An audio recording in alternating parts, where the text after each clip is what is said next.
राह में आए जो दीन दुखी, राह में आए जो दीन दुखी, सबको गले से लगाते चलो, प्रेम की गंगा बहाते चलो। आइए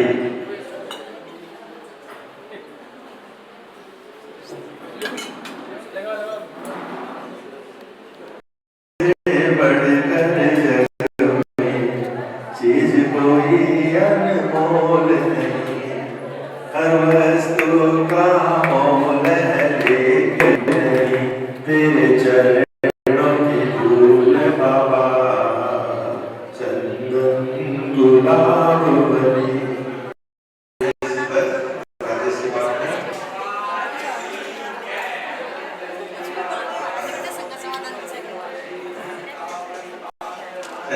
बहुत सुंदर। अब कार्यक्रम को आगे बढ़ाते हुए चिंतामणि 1008 श्री पार्श्वनाथ भगवान की जय। चारित्र जगत 108 शांति सागर जी महाराज की जय। 108 उपाध्याय श्री निबंधन सागर जी महाराज की जय। समस्त उपाध्याय संघ की जय।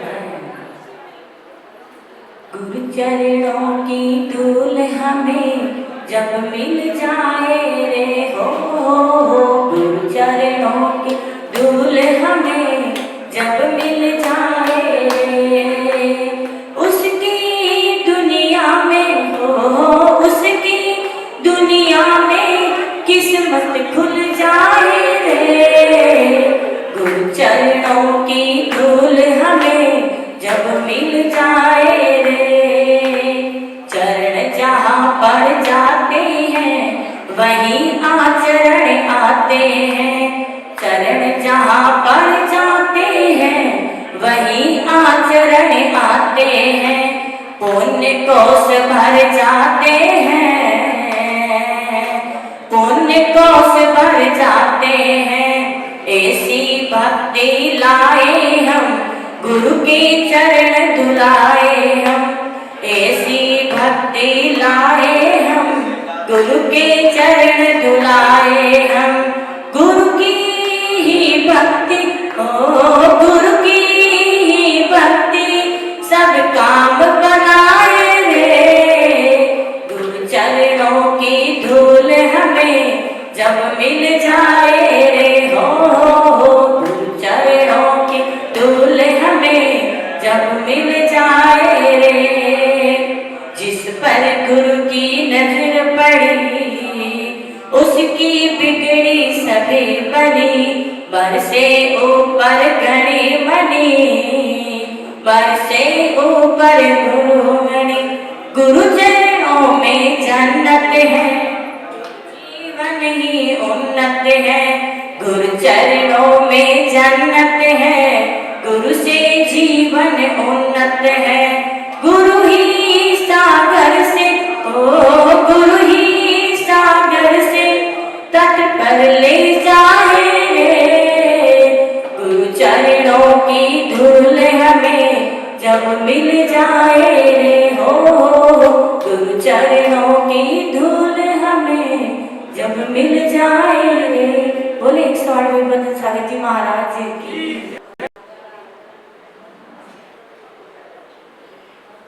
बंदितु सौ सिद्धे धूम जन्मणो भवंगरिम बंदे, कोचामी समय पाहोड़ मिड़को सदके विधि घड़धम। नमो वरियंताडम इड़मो सिद्धाडम, नमो आयलीयाडम इड़मो वच्छायाडम, नमो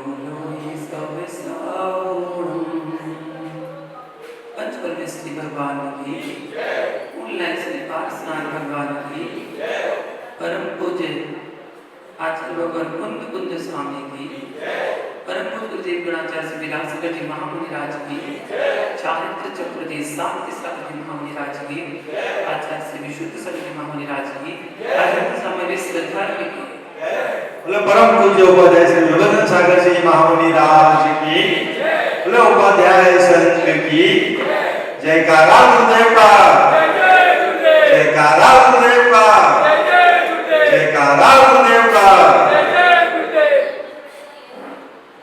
महानुभाव, आज चारित्र चक्रवर्ती आचार्य शांति सागर जी महामुनिराज की पुण्यतिथि है। भादव शुक्ला तृतीया के दिन आज आचार्य श्री ने संलिखना पूर्वक समाधि ग्रहण किया था। तारीख 18 तारीख थी, 18 सितंबर को हुआ था, लेकिन आज तिथि वही है, भादव शुक्ला तृतीया। थोड़ा सा हमारा ध्यान निकले तो अच्छा है। आप लोग तो बात में कर लेंगे, थोड़ा हमें बोल देते।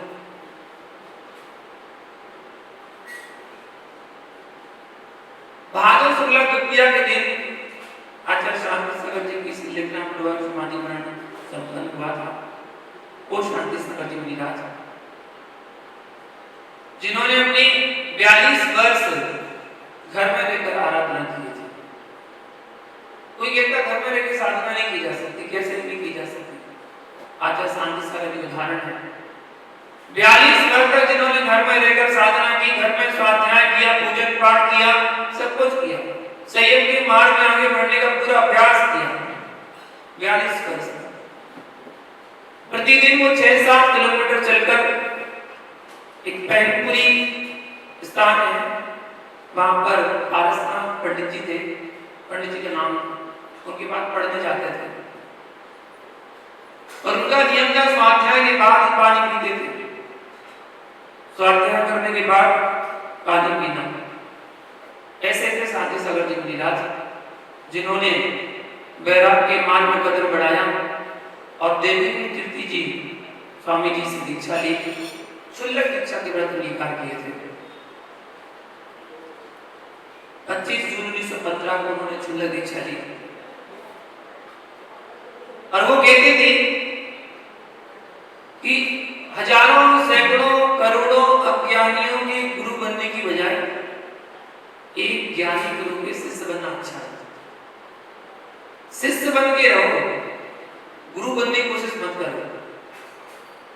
शिष्यता में बहुत कुछ मिलता है। हम किसी के सामने अकड़ के जाएंगे तो कुछ मिलता नहीं है, खाली हाथ लौट कर आएंगे। ऐसा दृष्टांत आपने पद्मपुराण में पढ़ा होगा।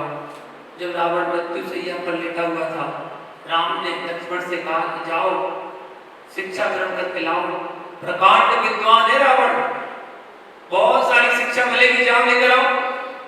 लक्ष्मण गए और कहां जाके खड़े हो गए? सिरहाने, सिर के पास जाके खड़े हो गए। बोले हमें भैया ने भेजा है आपसे शिक्षा ग्रहण करने के लिए।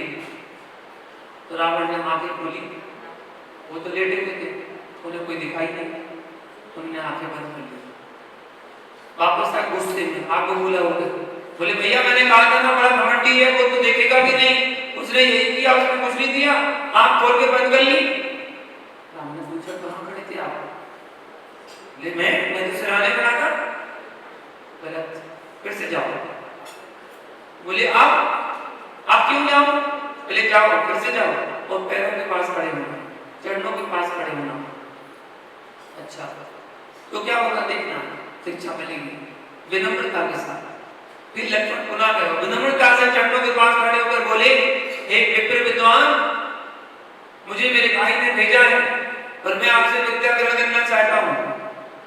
अपनी विद्या दे, अपनी शिक्षा दे। रावण ने पूरी की पूरी विद्या ज्ञान सब कुछ रावण लक्ष्मण को दिया। विनयशील होना चाहिए शिष्य को। तो एक ज्ञानी गुरु के शिष्य बनना अच्छा है। हजारों अज्ञानियों के गुरु बन के बैठ गए, वो कोई काम के नहीं है। ज्ञान से ही वकील पैसे कमाता है, ज्ञान से ही डॉक्टर पैसे कमाता है, ज्ञान से ही सारे व्यापार चलते हैं। बिना ज्ञान के कोई व्यापार नहीं कर सकता, बिना ज्ञान के कोई गृहस्थ जीवन ही नहीं सकता। ज्ञान तो जरूरी है, इसलिए तो कहा जाता है बच्चों से कहो बेटा लौकिक पढ़ाई पढ़ना जरूरी है। लौकिक पढ़ाई भी बच्चे को बहुत जरूरी है। लौकिक पढ़ाई और धार्मिक पढ़ाई भी जरूरी है, दोनों जरूरी है। मैनेजमेंट बना के रखे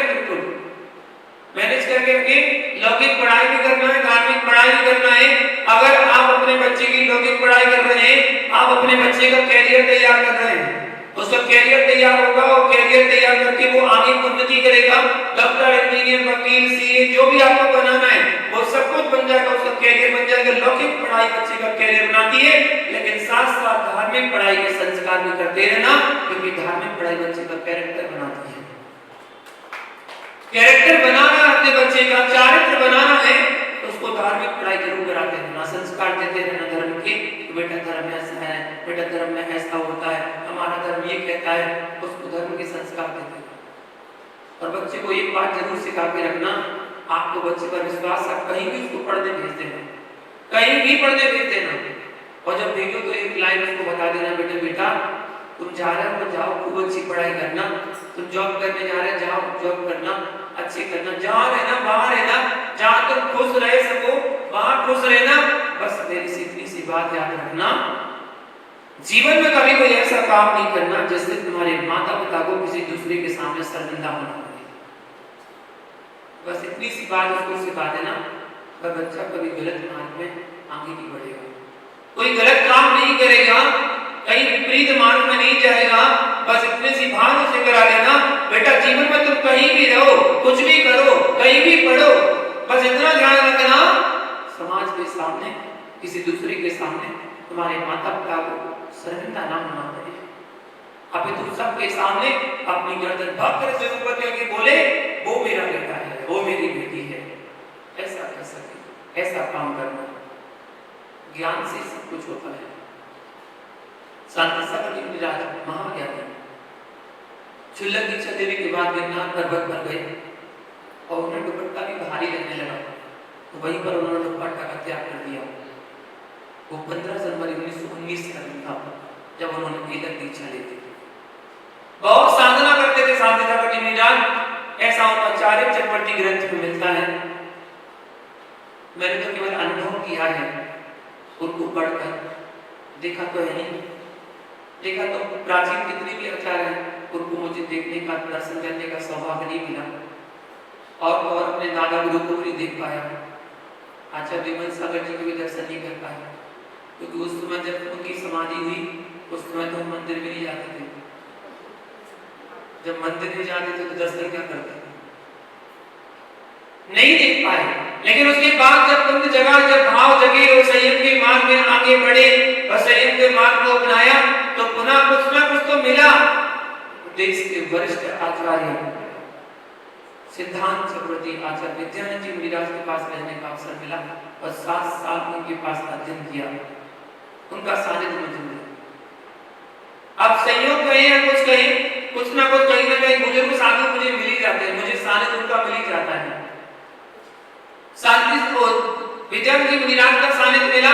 फिर उसके बाद जब मैं सागर चतुर्मास करने आया तो सागर चतुर्मास करते समय मोरा जी में एक वयोवृद्ध साधु, 90 साल के साधु, वो थे भव्य सागर महाराज, उनका सानिध्य मिला, एक चतुर्मास साथ में किया। उसके बाद फिर और आगे बढ़े तो आचार्य श्री ने, गुरुजी ने मुनिराज को साथ में दे दिया, वो भी 90 साल। बुजुर्ग साधु का अनुभव लेना बहुत जरूरी है, अनुभव मिलता है, बुजुर्गों के साथ रहकर अनुभव मिलता है। कोई कहता नहीं युवा रहेंगे तो धर्म की प्रभावना होगी, अच्छा होगा, बढ़िया होगा, बुजुर्गों से अनुभव मिलता है। बुजुर्गों की एक एक झुर्रियां अपने जीवन का एक एक अनुभव बताती है, तो उनके कितने अनुभव हैं। शांति सागर जी महाराज अपनी अवस्था को पूरी की और पूरे जीवन पर, जितना जीवन उनका रहा, पूरे जीवन पर उन्होंने साधना ही साधना की। तो नूर की गुफाओं में जहां पर भद्रबाहु मुनिराज की साधना करते थे, भद्रबाहु मुनिराज, वहां पर जाकर उन्होंने साधना की। वहां गुफा के पास 2 पंडित आए, विद्वान आए, उन्होंने कहा, बोले आपने मुनि दीक्षा क्यों ले ली, किस लिए ले ली, क्या कारण था, क्या कारण था? देखिए जब विपरीत लोग होते ना, वो कुछ भी बोल देते हैं, उन्हें केवल बोलना होता है, उनके मुख से कुछ भी निकल जाता है, कुछ भी बोल देते हैं, जो ज्यादा बोलते हैं ना कुछ भी निकल जाता है। ऐसा विद्यानंद जी महाराज के साथ हुआ था।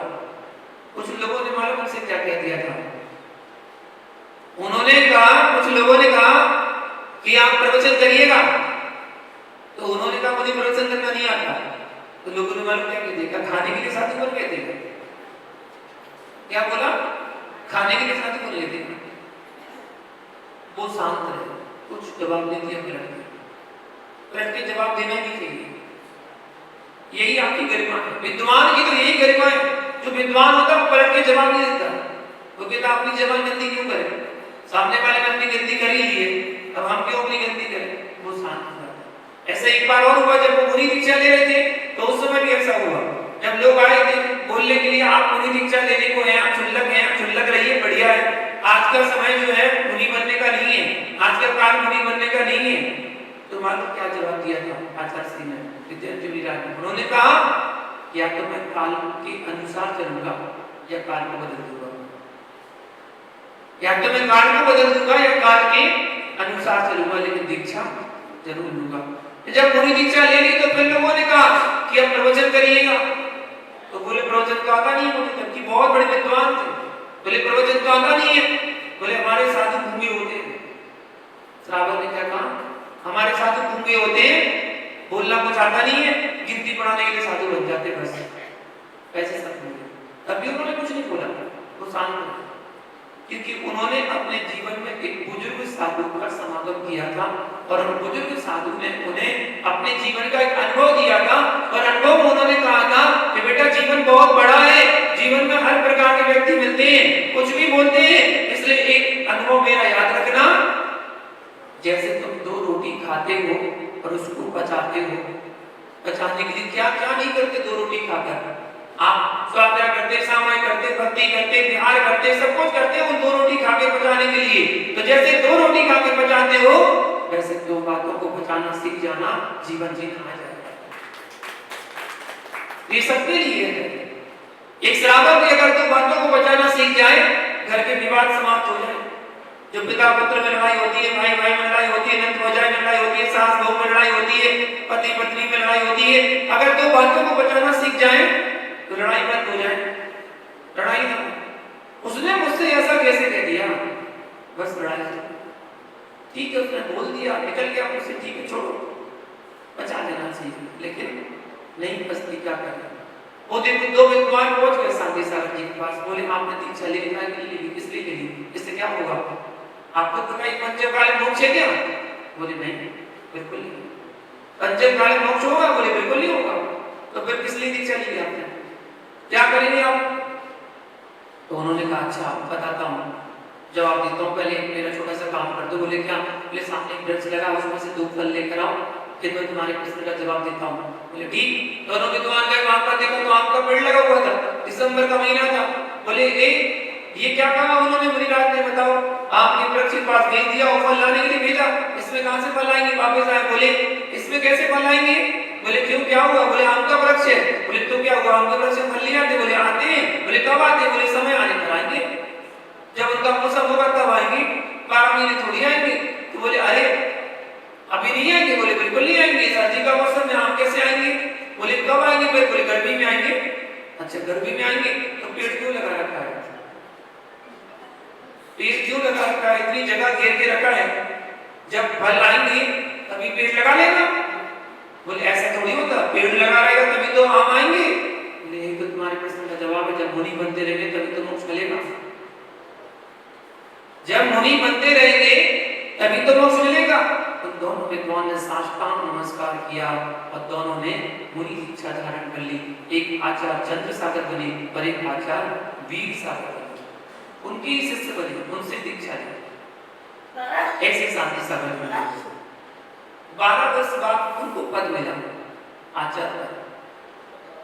12 वर्ष तक आचार्य पद के साथ में उन्हें 12 वर्ष बाद चाणक्य चक्रवर्ती की पदवी दी। चाणक्य चक्रवर्ती की उपाधि से उन्हें समाज ने घोषित किया।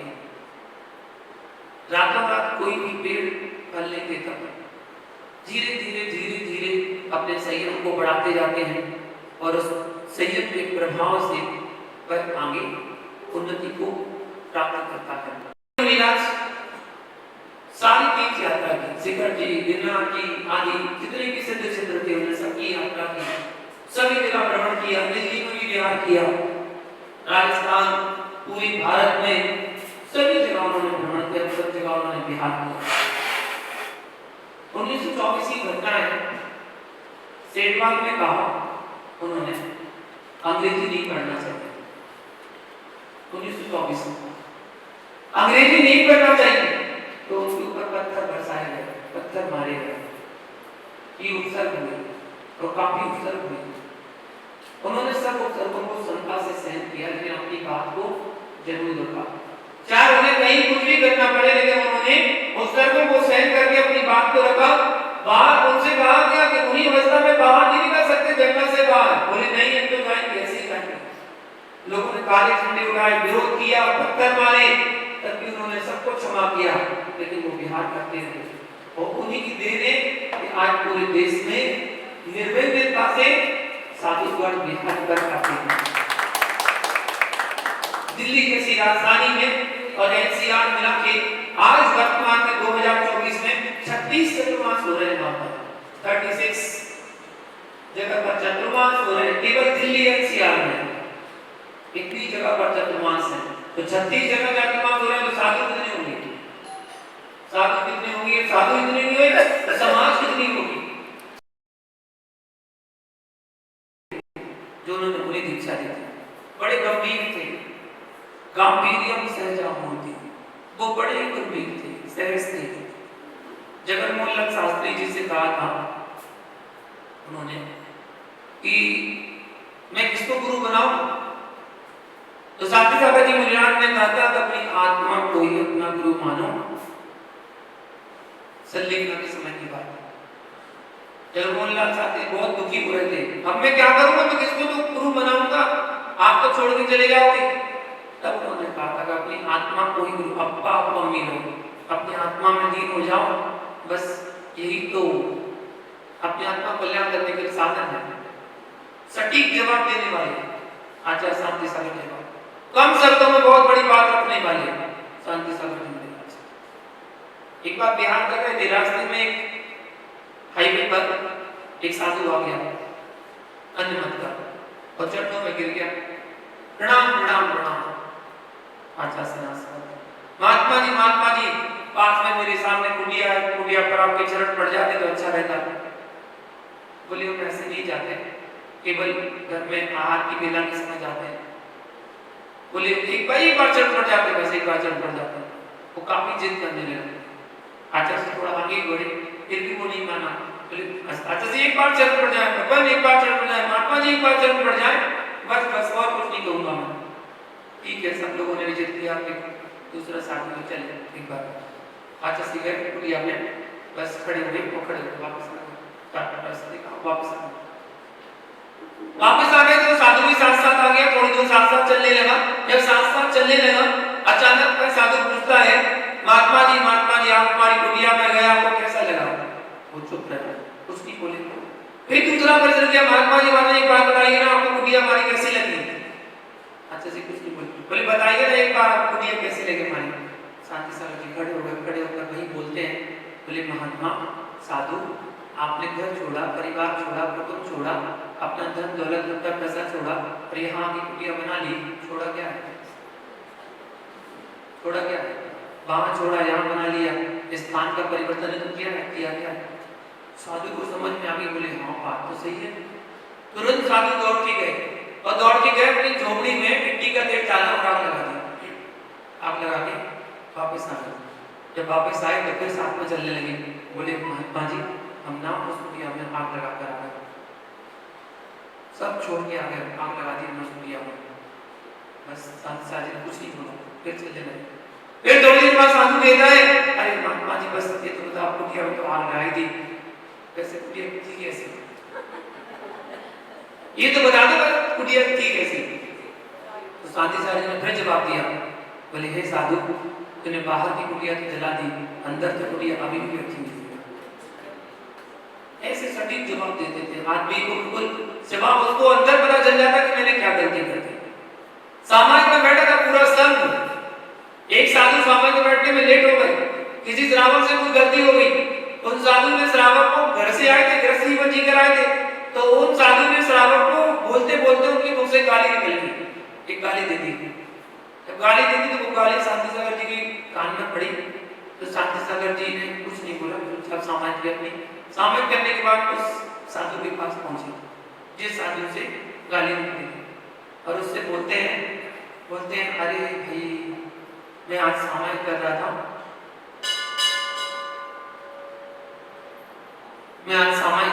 तो सामायिक करते समय तुम्हारे मुंह से नाम सुना और वो नाम में पूरे सामायिक में पूरे जिन सहस्त्र नामों का उच्चारण करता रहा मैं कि वो 1008 नामों में से कौन सा नाम है, कौन से नंबर का नाम है। मैं बहुत सोच रहा था, मुझे मिला नहीं। आप बताएंगे कौन से नंबर का नाम था? बस साधु ने पीछे उठाई, हाथ जोड़े, पैर छुए, बोले भगवान मुझसे बहुत बड़ी गलती हो गई, आइंदा कभी ऐसी गलती नहीं होगी। कुछ कह नहीं पड़ा, वो अपने आप समझ गया कि मुझसे गाली निकली थी और इसलिए गुरु ने ऐसा कहा। क्या बोलते जमीन को पट्टा बोलते, क्या बोलते नहीं पट्टे बोलते और वो कट्टा 10 कट्टा 12 कट्टा ऐसे बाप का पट्टा बोलते थे। इतनी जमीन हमारे पास, इतनी जमीन के स्वामी थे हम, तो इतनी जमीन छोड़ के आए हमने वो छोड़ा, हमारे पास ये था, हमारा वो था, हमारे को वो था, सब कुछ आपस दोनों बातें कर रहे थे। प्यार करते करते सामने जी खड़े हो गए, पूरा संग रुक गया, पीछे मुड़ के उन्होंने दोनों साधु से कहा आप लोगों को अभी भी अपने घर की याद आ रही है?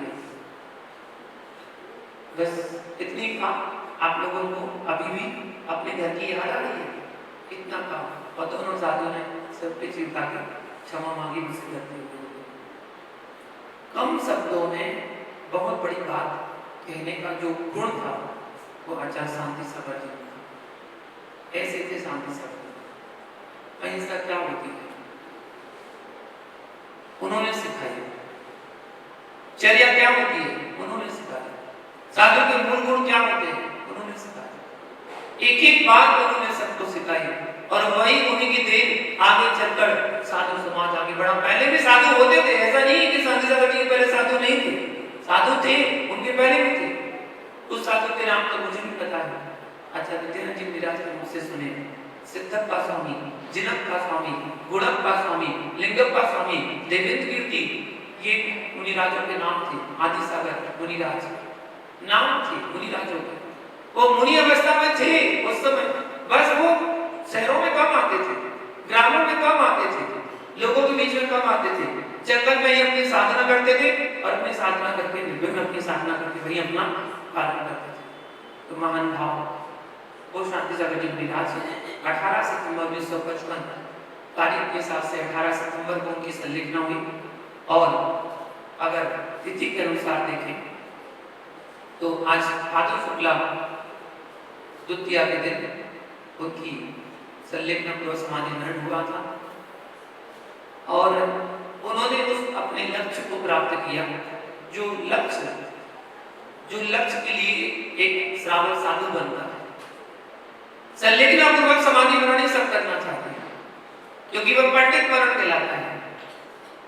जीवन में बाल मरण कई बार किए, बाल मरण भी कई बार किए, बाल पंडित मरण भी कई बार कर लिए।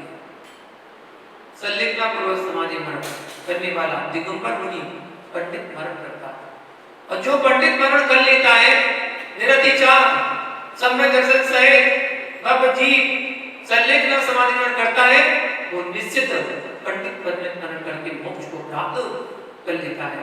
ऐसा है वह पंडित मरण।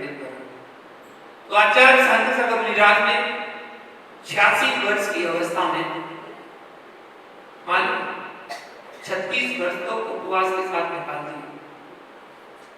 अपने जीवन में लगभग 10,000 उपवास किए, अपने पूरे जीवन काल में 10,000 उपवास किए। लगभग 36 साल में उन्होंने उपवास में निकाल दिए। इतनी कठोर साधना उनकी होगी और वही शांति सागर जी की परंपरा आज तक चली आ रही है निर्वाध। और 3 परंपरा आज भारत में मौजूद हैं। एक शांति सागर परंपरा छाणी, एक शांति सागर दक्षिण और एक शांति सागर अपलिंकर। उन तीनों परंपरा के साधु आज पूरे भारत में विचरण कर रहे हैं। ये तो आपस के विवाद है, कोई कहता पहले हम, पहले तुम, पहले हम, ये सब आपस के विवाद है। क्या रखा है इन विवादों में? हमारे लिए तो सब प्रथम है, हमारे लिए सब पूज्य है, हमारे लिए सब आराध्य है, सब आचार्य है, सब परमेष्टि पद को अंगीकार करके संलेखना पूर्वक समाधिवन करके अपने सर्वोच्च लक्ष्य को प्राप्त किया है। तो वैसी भावना हम भी पाते हैं कि वैसे हम भी बन जाए, ऐसे थे शांति सागर जी। दूसरा पर्व आज का शिक्षक पर्व, जिसको इंग्लिश में कहते हैं टीचर्स डे। आज टीचर्स डे है। टीचर्स डे आज के दिन अपने गुरु को याद किया जाता है। एक लौकिक गुरु होता है, एक धार्मिक गुरु होता है। एक लौकिक गुरु है और एक धार्मिक गुरु। लौकिक गुरु आपको लौकिक बातों को सिखाता है, धार्मिक गुरु आपको धर्म की ज्ञान करा के आपके आत्मा का कल्याण कराता है। लौकिक गुरु आपको शरीर से जीने की कला सिखाता है और धार्मिक गुरु आपको आत्मा से जीने की कला सिखाता है। लौकिक गुरु कोई भी हो सकता है, कितने भी हो सकते हैं, कितने भी बना सकते हैं। सबसे पहला गुरु लौकिक गुरु तो माँ ही होती है। जो घर में आपकी माँ ने जन्म दिया वह पहली गुरु कहलाती है। जो बच्चे को बोलना सिखाती है, बच्चे को चलना सिखाती है, बच्चे को खाना सिखाती है, बच्चे को हर क्रिया करना सिखाती है, वो पहली गुरु है। जो कुछ सिखाए वो गुरु, वो लौकिक गुरु है। माँ ने सब कुछ सिखाया, उसके बाद जब बच्चा बड़ा होने लगता है, थोड़ा बड़ा हुआ तो फिर दूसरा गुरु मिलता है उसको। कौन? टीचर। टीचर मिलते हैं और टीचर उसको सिखाते हैं। वैसे तो सारे गुरु हैं, पिता भी आपको कुछ सिखाता है, भाई भी आपको कुछ सिखाता है, बहन भी आपको कुछ सिखाती है, आपके जितने रिश्ते हैं वो भी आपको कुछ ना कुछ सिखाते हैं और सब में सबसे कुछ ना कुछ सीखने को मिलता है। वो भी गुरु है। वो लौकिक ज्ञान आपको करा रहे हैं, किससे बचना है, किसके पास जाना है, क्या नहीं करना है, क्या नहीं करना है। कोई आपको नृत्य कला सिखा रहा है, कोई आपको ड्राइंग सिखा रहा है, कोई आपको कढ़ाई बुनाई सिखा रहा है, कोई आपको टेलर का काम सिखा रहा है, कोई आपको कोई सिखा रहा है, कुछ ब्यूटी पार्लर भी सिखा रहा है, कोई मेकअप करना सिखा रहा है, वो सब कुछ सिखा रहा है। सिखाने वाले सारे लौकिक गुरु हैं। टीचर भी गुरु है। टीचर भी आपको शिक्षा देता है, आपका करियर बनाता है और आपको शिक्षा देता है, नया नया ज्ञान कराता है, विषय का ज्ञान करा के आपको आगे बढ़ाता है। वो लौकिक गुरु है। वो आपको आपके लौकिक जीवन में बड़ी उन्नति कराने में सहयोगी है। वो लौकिक गुरु टीचर होते हैं। आज टीचर्स डे है। और इसके बाद जब हम धर्म के क्षेत्र में आते हैं तो धर्म के क्षेत्र में हमारे धार्मिक गुरु होते हैं जो हमारी आत्मा का एक उत्थान कर देते हैं। वो भी हमारे गुरु हैं, इसलिए वो भी हमारे गुरु हैं। तो आज के दिन उनसे भी कहते हैं हैप्पी टीचर्स डे, उनसे भी कहते हैं क्योंकि उन्होंने भी हमें कुछ सिखाया है। आज हमारे गुरु का भी दिन मानेंगे, गुरु कहते हैं टीचर्स डे, जिन्होंने हमें शिक्षा दी है, जिन्होंने हमें अध्ययन कराया है, जिन्होंने हमें जीवन जीना सिखाया है, जिन्होंने मुझे बोलना सिखाया है, वो सब हमारे गुरु हैं, जिन्होंने हमें कुछ शिक्षा दी। वरना जब मैं घर से आया था, घर से आकर मैंने तो कुछ जानना ही नहीं था। शुरू में बस घर में वो बच्चों की भीड़ होती था, भीड़ में शिविर लग रहा है, चलो पढ़ने चलते हैं। तो भाग 1 भाग 2 बोले पढ़ लेते हैं, तो भाग 1 भाग 2 पढ़ लिया और आगे हुआ तो भाग 3 पढ़ लिया, बस इतना ही पढ़ पाए। उसके बाद वो भी भीड़ भाड़ में ये दोस्त जा रहे, चलो अपनी चलते, इच्छा नहीं थी। लेकिन जब उसे आगे बढ़े, आगे बढ़ता जब गुरु ने सिखाया, तब जैन धर्म का भान करा कि जैन धर्म है क्या। जैन धर्म इतना ही नहीं कि नमो पार्वती पढ़ लो, 44 मंगल पाठ पढ़ लो और हो गया जैन धर्म।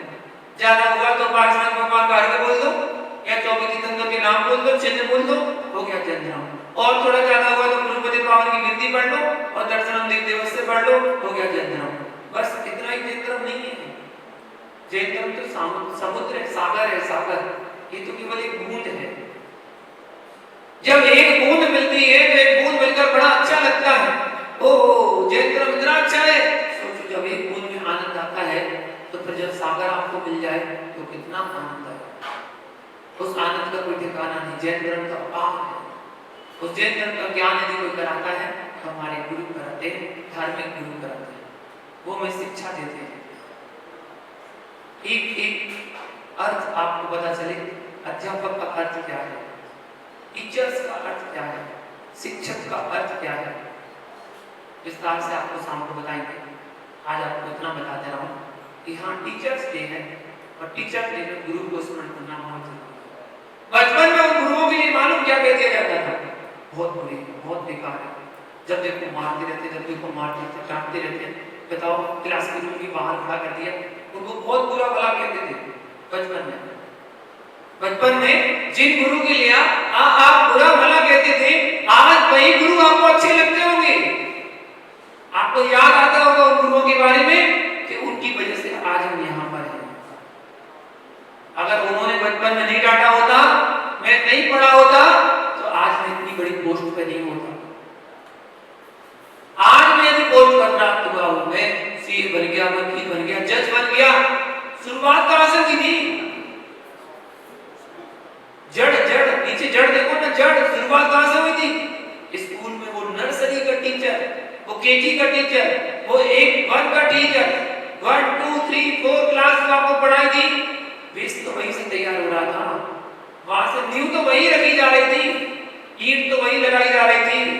अगर वहां नींव मजबूत हो गई, तभी तो आपने 12th क्लास और कॉलेज में डिग्री प्राप्त की, सीए करी, आपने इंजीनियर बन गए, डॉक्टर बन गए, वकील बन गए, आज आप बड़ी पोस्ट पर आ गए, वैज्ञानिक बन गए, साइंटिस्ट बन गए। शुरुआत कहां से हुई थी? शुरुआत तो बेसिक से हुई थी, नीचे से तो शुरुआत होती है।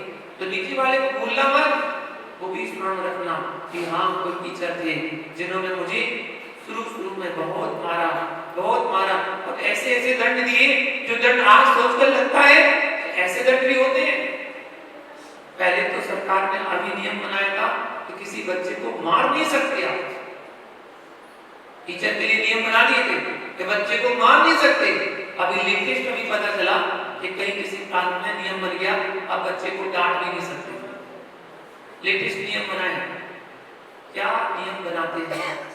पहले हमारे माता पिता टीचर को जटा कर बोल कर आते थे, बोले आपको जो करना, जैसा करना, जैसे मानना वैसे मानना, बस पढ़ा देना, अच्छे से पढ़ाना, मारने की चिंता मत करना, आप तो पढ़ा देना। और टीचर तो बढ़िया, छूट तो मिलेगी, अच्छा जबरदस्त देते थे। बच्चे को भी एक डर रहता था कि मुझे याद करके जाना है वरना मार पड़ेगी, मुझे याद करके जाना है, और वो पूरा होमवर्क करके जाता था। और आज तो मम्मियां होमवर्क कर देती हैं, मम्मियां होमवर्क कर देती है, बोली कोई बात नहीं बेटा, तू मोबाइल चला ले, मैं होमवर्क कर दे रही हूँ। उसको मोबाइल दे दिया और खुद होमवर्क करने बैठ गई। क्या करें? बच्चे को कराना इसलिए आज ऐसा हो गया, उल्टा हो गया। इतना वर्जन बढ़ गया, इतना बर्डन बढ़ गया बच्चों पर, पढ़ाई का इतना बर्डन।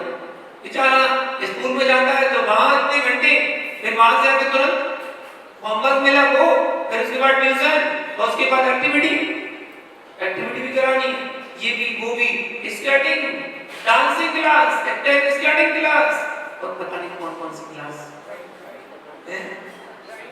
ड्राइंग क्लास, बहुत सारी होती है, बहुत सारी एक्टिविटी वाली होती क्लास। बोले एक्टिविटी तो होना चाहिए ना, छोटे से बच्चा, छोटे से आप तो भी 4-5 साल का तो है, एक्टिविटी में डालते हैं। अगर ये नहीं होगी तो बच्चा पीछे रह जाएगा, उससे आगे सारे बच्चे उनकी उम्र के आगे निकल जाएंगे। इसलिए वो जरूरी है, वो सब शिक्षा देते हैं। ये शिक्षक हमारे जीवन में कहीं ना कहीं हमारे सहयोगी हैं, हमारे आगे अग्रसर करने के लिए, हमारे जीवन को आगे बढ़ाने के लिए इन्होंने कहीं ना कहीं किसी न किसी स्थान पर हमारी मदद की है, और वो सब सहयोगी हैं। आज टीचर्स भी है, टीचर डे पर उन सभी को धन्यवाद देना। और टीचर्स को यदि कोई आज टकरा जाए ना, तो आज तो कम से कम उसको सम्मान कर ही लेना, बाकी दिन करो या नहीं करो। आज अगर कोई आपको रास्ते चलते कोई टीचर मिल जाए तो उसका सम्मान तो कर ही देना, लेकिन आपने बहुत कृपा करी जो आज हम यहाँ इस पद पर हैं। उसको भी लगेगा कि हमारा स्टूडेंट आज भी मेरा सम्मान करता है। टीचर को क्या चाहिए?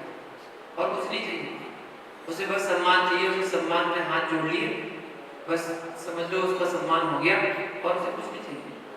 आज टीचर्स डे है, एक ज्ञान के गुरु का दिन दिवस है। यहाँ चिंतन कर रहा था जब मैंने सुबह जाना ज्ञान टीचर्स डे है, तो मुझे लगा कि सभी लोगों ने अपने अपने दिन बना रखे। बच्चों का दिन चिल्ड्रन डे, टीचर का दिन टीचर्स डे, माता का दिन मदर्स डे, बहन का दिन सिस्टर डे, पापा का दिन फादर डे, ब्रदर्स डे होता है, ब्रदर्स डे, हाँ लेडीज का दिन बता रही, वुमेन्स डे, बोले हमारा भी तो बोल दो, अंतरराष्ट्रीय वुमेन डे 8 मार्च। देखो तारीख तो याद है, तुम थोड़ी वुमेन हो, घर में है तो गिफ्ट देना पड़ता है। हर एक को दिन बना दिए, हर एक का दिन है। मैं कहता हूँ एक दिन अपना भी होना चाहिए ना, कोई अपना दिन। इसकी कई मांग चल रही है, कई जगह मांग हो चुकी है। मैं पहले भी बोल चुका हूँ कि ऐसी मांग होना चाहिए, अपने समाज के द्वारा मांग होना चाहिए।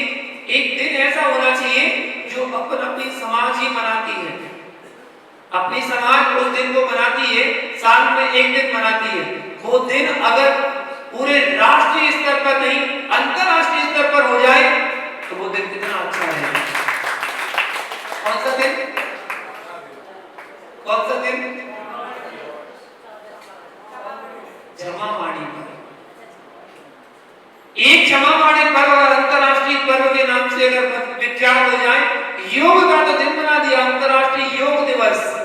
अंतरराष्ट्रीय क्षमा दिवस क्यों नहीं बन सकती है? हर व्यक्ति अपने एक दूसरे से उत्तम क्षमा बोले, उत्तम क्षमा, उत्तम क्षमा। लेकिन घर में भाई हमारे द्वारा गलती हो गई हो तो उत्तम क्षमा। 10 लक्षण पर्व आ रहे हैं, 10 लक्षण पर्व आ रहे हैं। अगर समाज के द्वारा मांग की जाए तो क्यों ना सरकार उसका प्रस्ताव पारित करे कि हाँ भाई एक दिन ऐसा जैनों का भी एक पर्व होता है, उसमें अंतरराष्ट्रीय रूप में, ये जैनों का पर्व नहीं है, ये तो आत्मीयता का पर्व है, एक अपनी इंसानियत का पर्व है। अगर इस पर्व को अगर अंतरराष्ट्रीय पर्व बनाए तो पूरे देश में सभी जगह कहीं किसी के द्वारा जो भी गलती हुई वो कहेंगे उत्तम क्षमा, उत्तम क्षमा।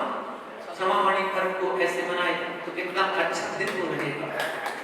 अंतरराष्ट्रीय क्षमा दिवस हर एक का दिन होता है। तो महानुभाव, आज का दिन टीचर्स डे, आज का दिन गुरु की दिन, गुरु की शांति सवेरे विराज की समाधि का दिवस, पुण्यतिथि का दिवस।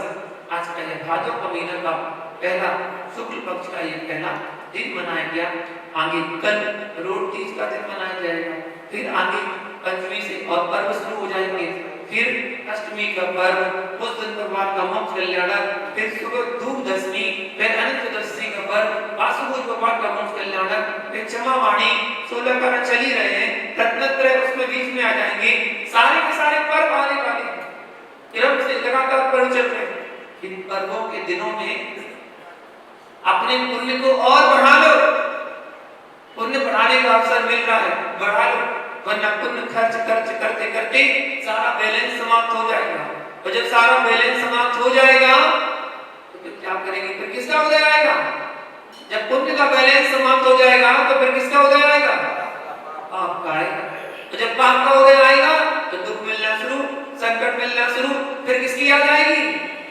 भगवान तुम ही हो और तो कोई नहीं है साथ देने वाला, बस आप ही हो गुरुजी, आप ही हो, बस कोई उपाय बताओ ना। और तो सब ऐसे ही है, कोई साथ नहीं देगा, आप ही साथ देंगे, आप ही बताओ ना। पहले से याद करने लगो ना, पहले से अपने पुण्य को बढ़ा लो, पहले से अपने पुण्य को बढ़ाओ। भादों का महीना है, शुक्ल पक्ष चल रहा है और बस अंतिम 13 दिन बाकी है। 13 दिन है, अंतिम 13 दिन तो रह गए, द्वितीया हुई आज, बस 12 दिन से चतुर्दशी थी और उसके बाद क्षमावाणी आ गई। 18 तारीख को तो क्षमावाणी खत्म हो जाएगी। आज कितनी तारीख हो गई है? 5, 13 दिन में 18 को क्षमावाणी, तो 13 दिन इस पर्व के दिनों में रह गए। इन 13 दिनों में ही अपने पुण्य को वृद्धि कर लो, अपने पुण्य को बढ़ा लो और जितना कर सकते हैं श्रावक का जो कर्तव्य है, जो अपन पढ़ रहे हैं, श्रावक का धर्म है दान और पूजा करना। श्रावक का मुख्य धर्म है, साधु का मुख्य धर्म है ध्यान और अध्ययन करना, तो श्रावक का मुख्य धर्म है दान और पूजा करना। जिन भगवान की पूजा करना, विभिन्न विभिन्न आयोजनों का अनुष्ठान करके पूजा करना। अपना अनुष्ठान समूषण विधान हो जाता है, समूषण विधान होने जा रहा है, विशिष्ट अनुष्ठान है।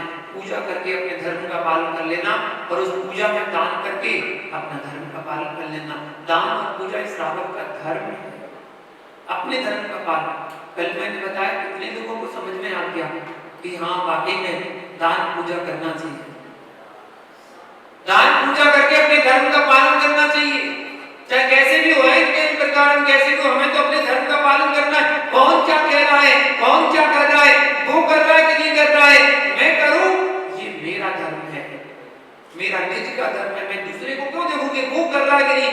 अरे भाई तुम विधान में बैठ रहे कि नहीं बैठ रहे, तो मैं भी नहीं बैठता। तुम विधान में बैठ रहे